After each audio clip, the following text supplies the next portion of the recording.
Nairobi City is among the fastest growing cities in Africa. It sits the vast and most beautiful buildings such as apartments, clubs, offices, banks, malls, and skyscrapers. In fact, a 7 billion Nairobi Tower competes as the only skyscraper in Africa and received the Empori Skyscraper Award on 15th February 2019. And just as the country's economy is growing, the necessary infrastructure is being put in place. One of the places sparing and thriving under the economy is Kitengela. Kitengela is a fast-growing metropolitan town, approximately 30 kilometers south of Nairobi. We decided to visit one of its economic fat pockets, which are the quarries. Daraja Quarry sits just 16 kilometers from Kitengela town, and the only means of transport to and fro are the lorries that carry the sand and stones. These lorries are therefore not just owned by anyone.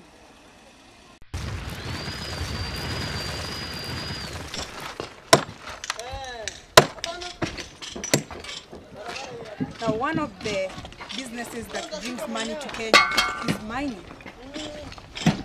Here we are in Kitengela, among the very many places where human beings get food to eat.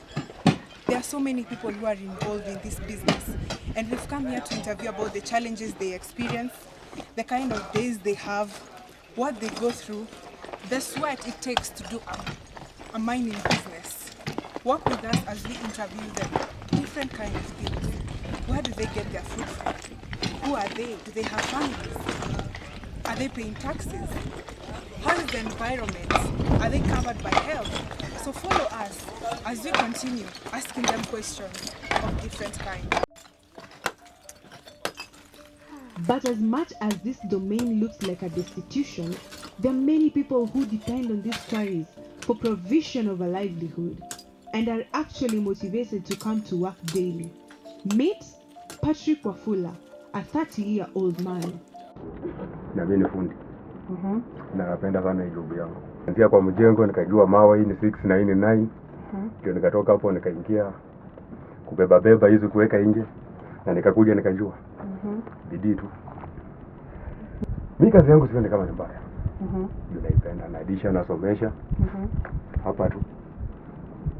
Na tena si kazi ya kupimiwa. Atikuja saa 12 funga saa 11. Saa hii nikitaka naweka yangu naenda. Hakuna mtu kuniuliza. Hii ni freedom. Na hata sasa hivi napenda kazi yangu. Ukinipeleka kampuni siwezi. Juu yangu nimezoea saa hii nipewe niende. Ndio sasa pale utaniambia mwisho wa mwezi na mimi siwezi hiyo. Juu hata nikipiga zile mahesabu za kampani pale kama EPZ. Utapata mtu ni 13k per month. Na mimi hapa nikinyorosha hii saa hii ni ngiri moja, which means 30 days niko na 30. Ando.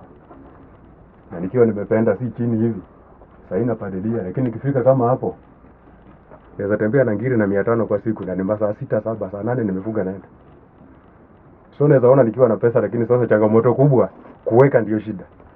Hiyo pesa za hapa na hapa hazijiwekangi. Story na government ni long process. Hiyo chain ni kitambo kufika kwa solution. Tukiangalia government kama wadimu wameshindwa na madaktari hizi hatuwezi, because tuko grassroots. So ni bidii yako, kazi yako. Hii haina ati daktari na haina cover. Ukiumia kwanza mdoza kujui, itisaponi hiyo. Mcheke ukiwa kazi. Ukipiga tu simu niko mgonjwa, hiyo simu na off. Wewe una faida. So hapa ni bidii yako na kujua chenye unafanya.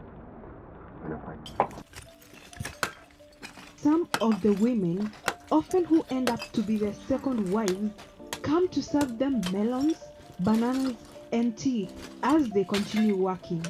If lucky, they can even get them for free, or and a small token at the end of the month is given to these women.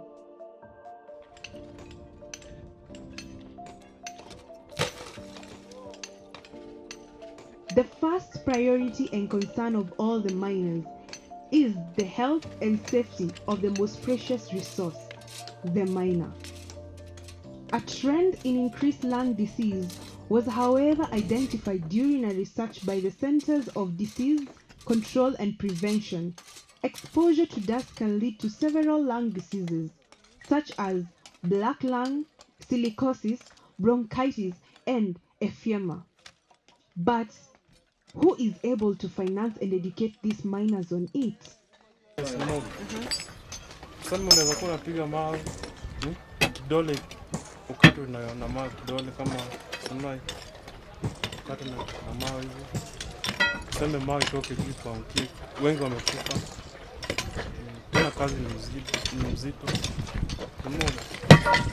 Hizo ndio mimi. Hii ni kama tu kibarua. Naweza toka nifanye hapa kukosa kazi unaenda pale. Yaani unaona kwara ni mingi. Hadi jana uliniambia uko. Naweza toka bado hapa niende. There are 4 major types of mining. The underground mining, which is the most expensive. The surface mining, which is used for shallow and less valuable deposits. Placer mining, for sifting such as beach sand, and in situ for dissolving mineral resources such as uranium. The surface mining is the method used here, as they often dig it and leave the land bare, leading to erosion, sinkholes, biodiversity, and contamination of soil to groundwater.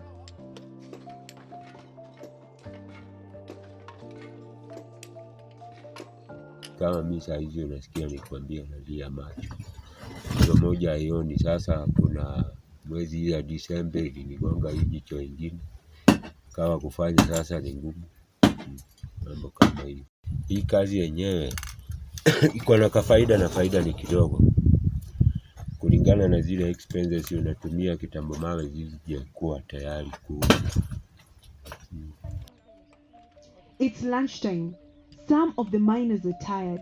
They can barely eat, while others converge in a small kibanda to see what the beautiful mama, as they call her, has prepared. They also get to talk about different experiences of the day and their earnings. But as this is going on, we catch up an interview with the one, Caroline Akinyi, the boss lady. She is among, as shocking as this is sounding, the owner of a piece of land here, used as a quarry.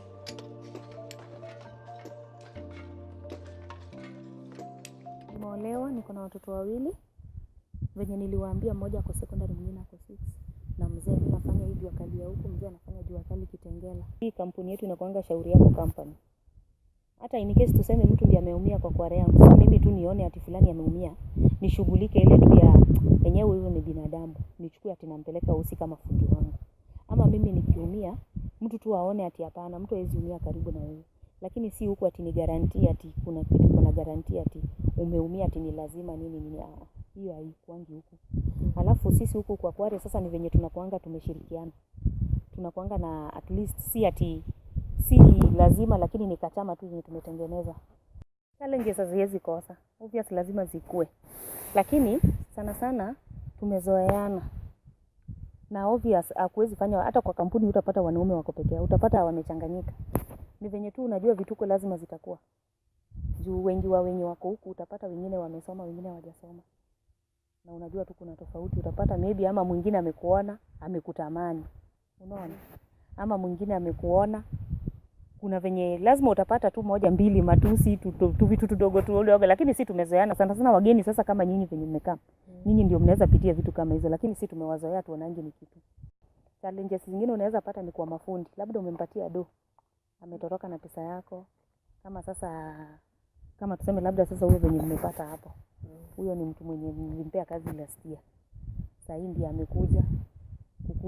Unajua na mahanda hizi fanya kazi kwa kwari ya mtu mwingine. Lazima kulipa ile pesa yako ndiye aende kazi ya mtu mwingine. Na pia baada akiwa hapo pia hizi fanya njaa, lazima ufanye nini? Lazima muongezee pesa tu akiendelea na kufanya. Vitu kama hizo tunapitia. Alienda na pesa last year, ulimpea pesa ameenda nayo, tena amerudi. So alienda na pesa yako. Sasa inakurudisha nyuma kidogo. Unaelewa? Hizo ndio ma challenges zenye tunapitia.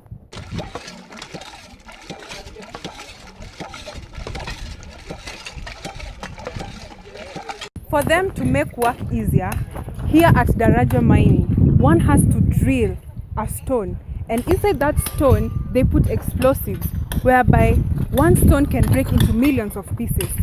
Now, as you can see behind me, the man with the drill is the one who puts the explosives inside the drilling position, and the stone breaks into millions of pieces. Now, the question that we are asking them is, do they take safety measures in doing all this? Where is his helmet? Is he covered by the government? Is he covered by any insurance? And we went further to ask the manager what he thinks about this. Do they have letters allowing them to do this? But his response was, I don't have any response to that. Now, this is dangerous living because these are explosives that can be harmful to your health. Hapa ninavyo drill, hiyo vumbi inastahili kutoka, na kwa hivyo cha kuitoa tu ni maji. Lazima niweke maji, nifanye maji na serve two purpose.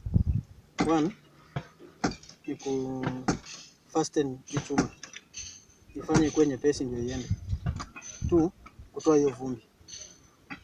Unaelewa? Actually mimi wazazi wangu wajui ninafanya kazi, na nikiongea na wenzangu tunawafanya nao pia, wauliza wengi tunawafanya kazi kwa wazazi wetu wajui kama tunafanya kazi, kwa maana ni vigumu kumuelezea. Sasa kupunguza ule muda wa kuanza kuelezea mzazi tunafanya kwa kware tunafanya hivi, unaona. Sasa wewe unamwambia tu kwa ufupi, mimi nafanya kazi mjini Nairobi.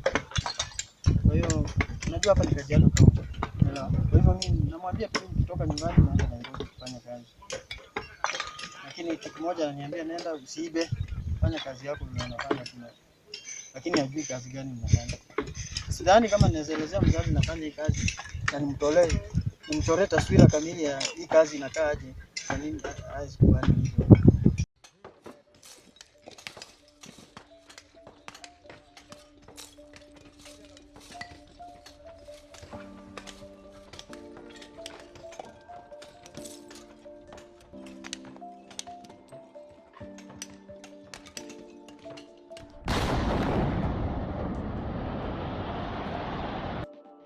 Just as there is a boss lady, there is also a manager who acts as the caretaker of all the pieces of land in this area. As not many bosses come close to the investment, he is in charge of knowing every employee and what they go through daily, and we decided to have a sit down with him. Yenye tu una rent kama nyumba, unakujaga unapimiwa, una rent kama 25 foot kwa 10,000 na rent per month. Hii sio biashara na kupea unaenda unakaa nayo wiki mbili ama tatu, hapana. Hii ni kama umeuza hiyo mawe unalipwa, ama kama sio kulipwa leo unalipwa jioni. Unaona kama hii mchanga tunaona hii. Tunaona venye hata ile haitaachwa, unajua hata bado shamba ni ya mwenyewe. Hata ikitolewa hiyo mawe. Kwa hivyo ile kitu atafanya labda atakuja atangaze hiyo mchanga huko chini. Ndio unaona wanaiweka huko. Wanabisha baadaye hiyo atakuja watangaze. Kama ikayo juu haitakuwa, unajua sasa kama hapa sio shimo. Wewe unaona kama ni nini. Lakini sasa mbaya ni mahali itaenda. Ifikie mwenyewe akatae na shamba yake.